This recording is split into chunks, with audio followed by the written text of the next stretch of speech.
Oui, dans ces deux livres dont je vais publier bientôt euh, dans les éditions Amazon, dont le titre, le premier est la genèse biblique des enjeux géopolitiques du conflit russo-ukrainien entre 2014 et 2022, parce que les causes sont les mêmes.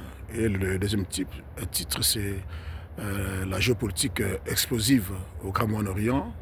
Le sous-thème est la politique antisémite de l'Iran d'origine biblique. Donc je démontre dans les sous-titres que la révolution iranienne de 1979 est d'origine biblique. Et dans le premier titre de la genèse des enjeux géopolitiques du conflit russo-ukrainien, le sous-thème, je parle de tensions diplomatiques entre la Chine, la Russie et les États-Unis sont d'origine biblique. Alors je travaillais avec l'intelligence artificielle.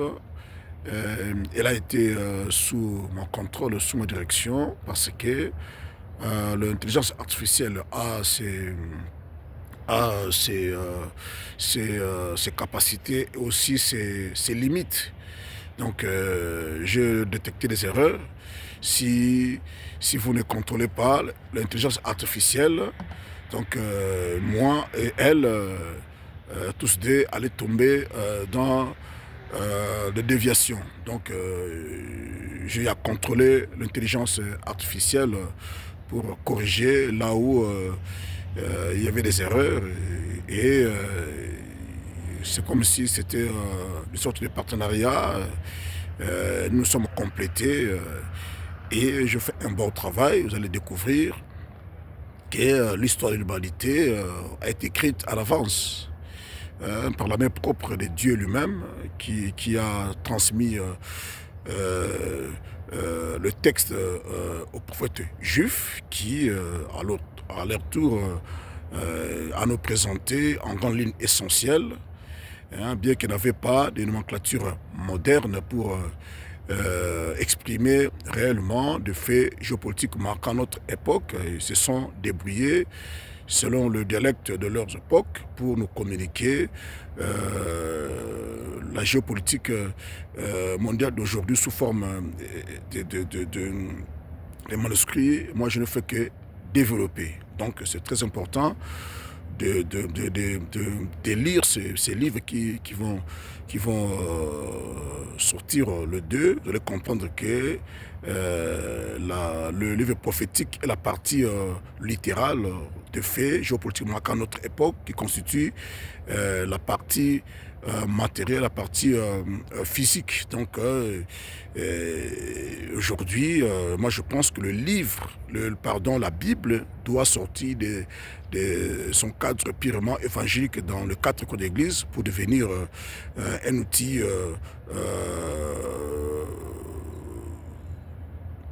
je dirais académique, universitaire, parce qu'elle égorge de réflexions qu'on pourrait dire non seulement, je dirais, spirituelle et géopolitique qui,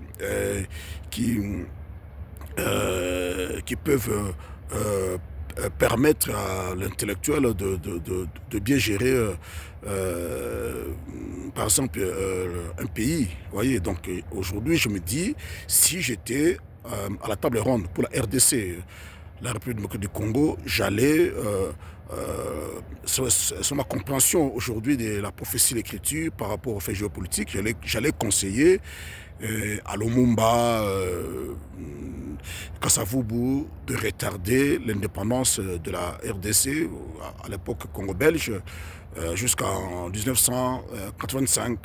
Parce que j'ai compris par la prophétie de l'écriture que Dieu a donné à la solde des Occidentaux le reste des pays, les pays du tiers-monde. Vous voyez, donc si l'indépendance de la RDC avait été retardée jusqu'en 1985, aujourd'hui la RDC allait être un paradis. Mais la mauvaise lecture de faits géopolitiques à ce temps-là a poussé nos leaders à demander un départ immédiat de Belges de l'Occident. Aujourd'hui, nous vivons les conséquences. Donc voilà, c'est très important de lire ça. À bientôt. Merci.